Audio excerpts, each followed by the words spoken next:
On today's video, we're past the big war. As you can see, the folks in light dominate the Kingsland area, and 279 have even taken the ziggurat. But now the question is, what is there left to do? In this video, we're going to talk about the goal of Light and Darkness, which is about to come up. About 30 days into it, you can finally start winning the event in some shape or form. We'll talk about what that means, as well as what is left really in Lost Kingdom towards the last 2 weeks, as Light and Darkness still has plenty to go. And in this video, we'll cover all of that. So sit back, drop a like on the video, and yeah, let's go.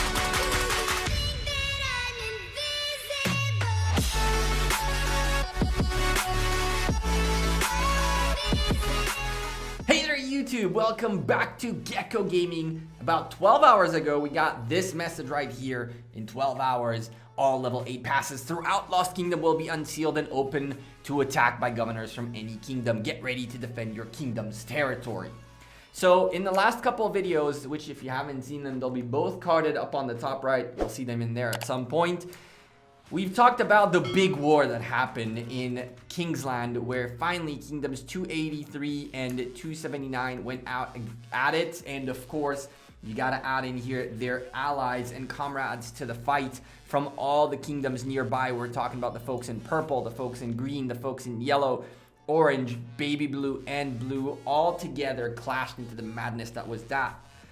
But it seems that at this point, all level 8 passes are fairly locked up. Kingsland solely belongs to the folks in Lightning, and now they got to start figuring out how they're going to go about to hit these passes.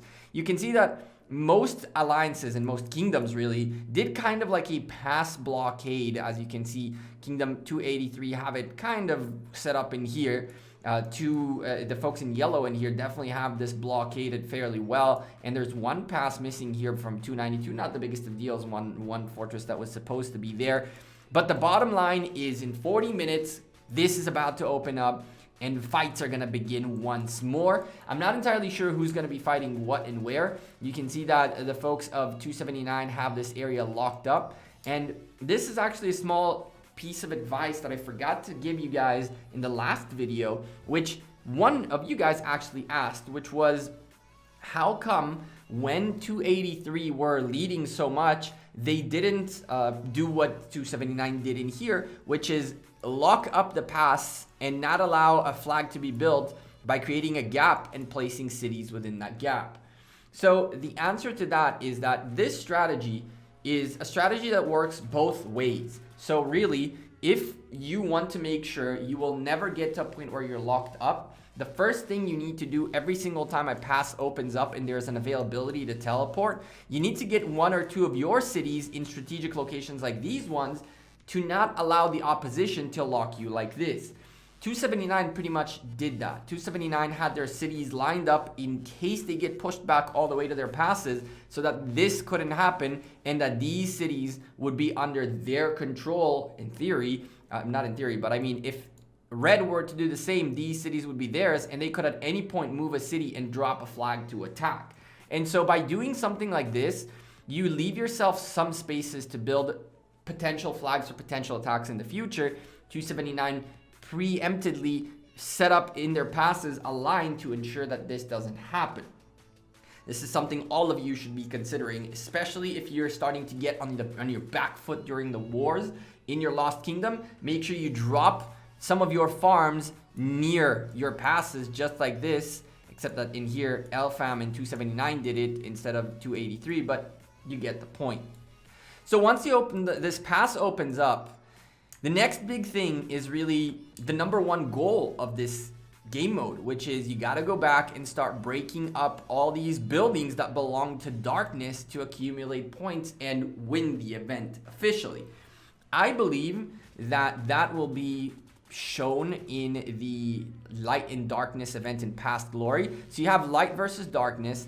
Stage 5 is about to open up in about 10 hours. And once that happens, I'm assuming that Fight for Glory is where you'll see the points that each side has in terms of breaking buildings.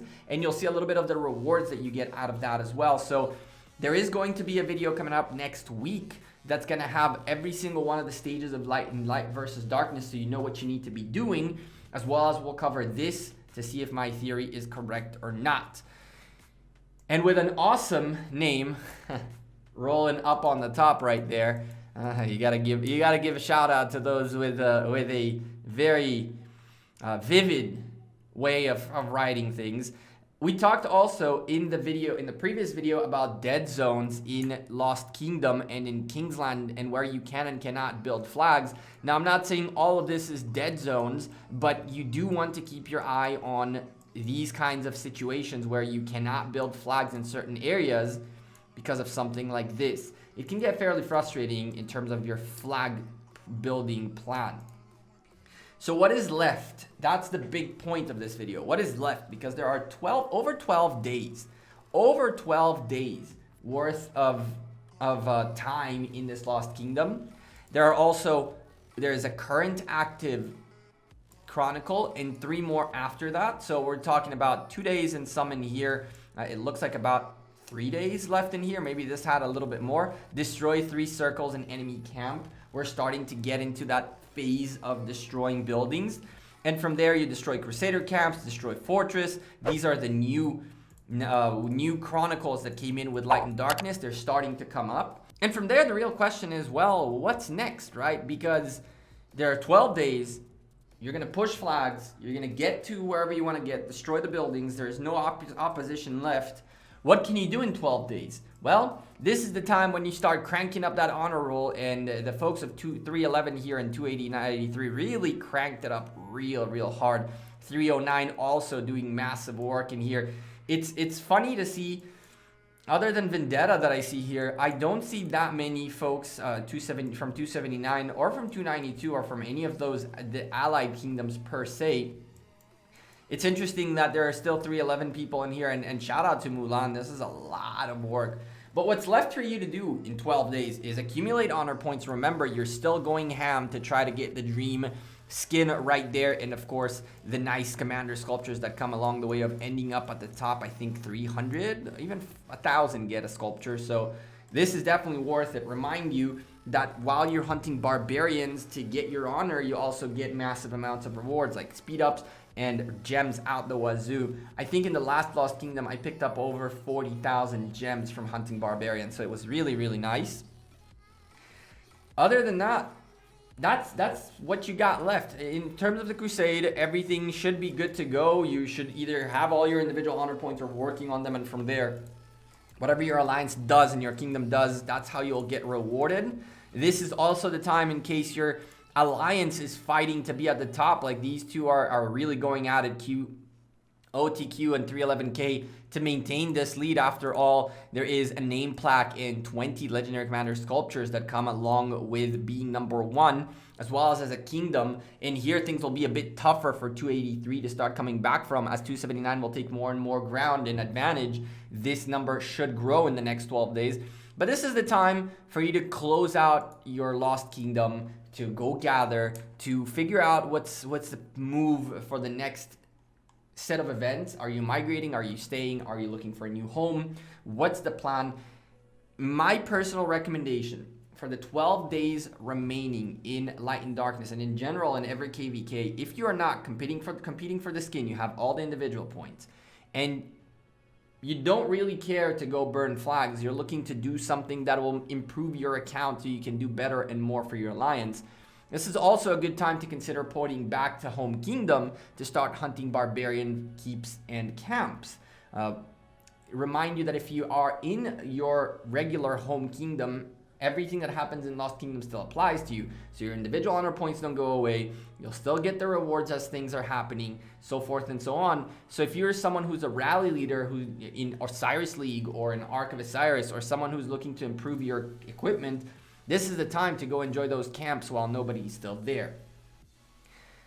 Other than that, what I'm expecting to see in the next couple of days is all of this go away and these buildings will burn, and then another time to wait for the next passes to open up, and then the push will continue. And all that really happened in this event was the 24 hours in here and then whatever happened in here.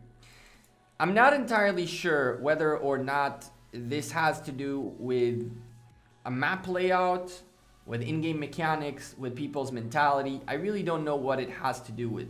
I think that the way the map is currently set up, it forces you to a very small, tight squeeze place where it requires you a much more intense war. And if there is one thing that I learned out of Light and Darkness that I think needs to be improved on, is to figure out how to make wars not as intensive, but rather small battles every time for a full war, rather than a full-on blown war that ends in 24 hours. I think the idea of isolating these areas and making it so it's open field only was not the best idea, but I do see value in this attempt of them trying to create more battle scenarios without creating a full-blown war. My thoughts in here are that because you have a full-blown war happening here, and it's always a full-blown war all the time, people run out of gas very quickly. Penigma said something in the comments about it being too expensive to war, and people just run out of... And I understand that. I definitely agree that you cannot sustain days and days and weeks worth of war because it's straight up expensive.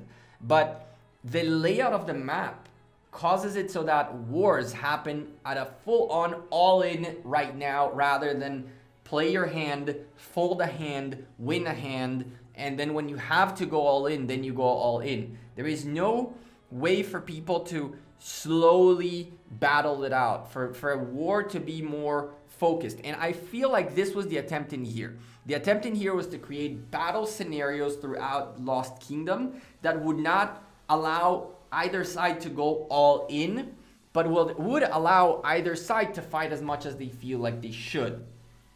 At the end of the day, you will get to a point where it's an all-out war, and it will be one of those things where, you know, it should be fairly one-sided. But my problem and my feedback to Lilith is that there has to be a better way to create battles throughout the war, rather than just a massive one battle wins it all in type of situation. These were fair attempts, but not good enough. And I would expect Lilith to make a little bit of layout changes on the map to, again, enable situations for there to be battles rather than full-on wars at the last zone. With all this being said, we still got a couple more videos to do about Light and Darkness to wrap up the event, where we'll talk about Light versus Darkness, all the stages and everything you need to know, a little bit of feedback, a consolidated video of cons and pros of Lost Kingdom, Light and Darkness, as well as comparing it to last type of KVK. So we have that coming into the channel as well. And then we'll start talking about some of these other mechanics in game that are changing as time goes by and are super exciting for us to cover. But for now, I'm Gekko. I'm out here. Thank you guys very much for watching this video. If you enjoyed it, found it useful, found it helpful, any of that sort, drop a like on the video, subscribe to the channel, turn on notifications, do all that good stuff. Thank you again for all your continued support. You guys are an awesome community who are day in and day out supporting this channel, and I can't thank you enough. It's a little dream, really. And I'll see you guys sooner rather than later. Take care. Peace.